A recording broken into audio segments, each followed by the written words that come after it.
Hi, I'm Pedro da Costa, editorial fellow here at the Peterson Institute for International Economics, and I'm joined by Ted Truman, and he's a senior fellow here, and we're here to talk about the funding of the IMF. It looks like we finally managed to get some money together for those guys. Can you explain why your glass is only half full of champagne, as you said in your blog post? Well, it's only half full for two reasons, but the principal reason is I think that there's a risk that this will have been a Pyrrhic victory. Here we have been struggling to get this piece of reform legislation through for 5 years, and the price that was paid was, on the one hand, to take efforts to pull back from the fund, because one condition requires, before we complete the operation, requires us to get a change in IMF policy.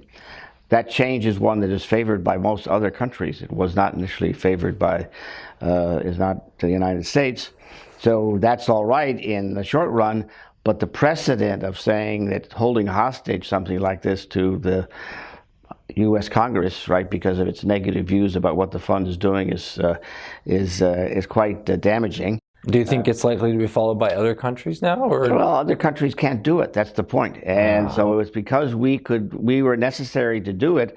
We were necessary to put through the package the way it was put together.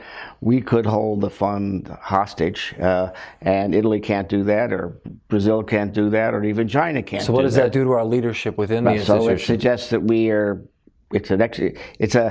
we're throwing our weight around, but it's in a way in which the other members of the fund, sometimes, if the situation were reversed, it's something that we wanted and the rest of them didn't want, then you'd be at a loggerhead. And the other aspect of it is that this is way down the road, but as one of the provisions in the legislation is that in 2022, in order to continue our funding the backstop funds for the fund, the so-called new arrangements to borrow, the Congress has to reauthorize that, if not, we would pull out of that operation. So it sets us up for another political fight in the future. In the long future, it's a long time away, but it puts a marker down that we are actually want to withdraw from our leadership in this international organization, and probably others. Why is that? I mean, this is an institution that was founded with the leadership of the United States. The U.S. has played a leadership role both in its funding and its functioning. Why are we flagging in our commitment to the institution? Well, my sense is that a lot of our public opinion, two answers. A lot of our public opinion and leadership is withdrawing from the world. The world is messy. We don't seem to be able to have our way, whether it's talking about immigration or ISIS or whatever it might be, or various excursions around the world. We don't like the rest of the world, and we're withdrawing, in some sense, from that traditional post-World War II leadership world in the role economy. And the other side is that, if you want to put it that way, we and this is, if you want to put it that way, the elites, like those people here at Peterson Institute for International Economics, have just done a lousy job in explaining the value of international institutions to the general public, starting with the Congress and their staff. Well, the importance of the fund's role seemed to diminish as emerging market crises of the late 1990s kind of faded. But then, of course, its role came into full prominence with the Eurozone crisis.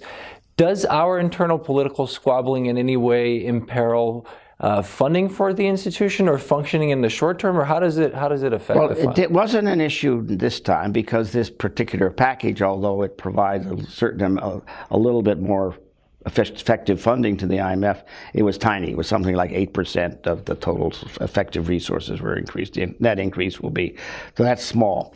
In the meantime, the fund actually has gone off and made some special borrowing arrangements, which would add more like 30 or 40% to the resources. So in some sense, the resource argument is not part of this debate, but it's the part of the next debate, right? Because the fund has demonstrated in the context of the euro crisis, and there will always be more crises, that the funding of the IMF is inadequate for it to do its job. We would like to pretend that we can put in place preventive measures so no countries will ever have to borrow from the fund, or other people look at the other way. By providing so much money to the fund, we encourage moral hazard behavior. I'm skeptical on both points. Not that prevention isn't a good idea, not that moral hazard isn't there, but I don't think moral hazard is the biggest thing associated with IMF lending. All right, Ted. Thank you very much for your time. You're welcome.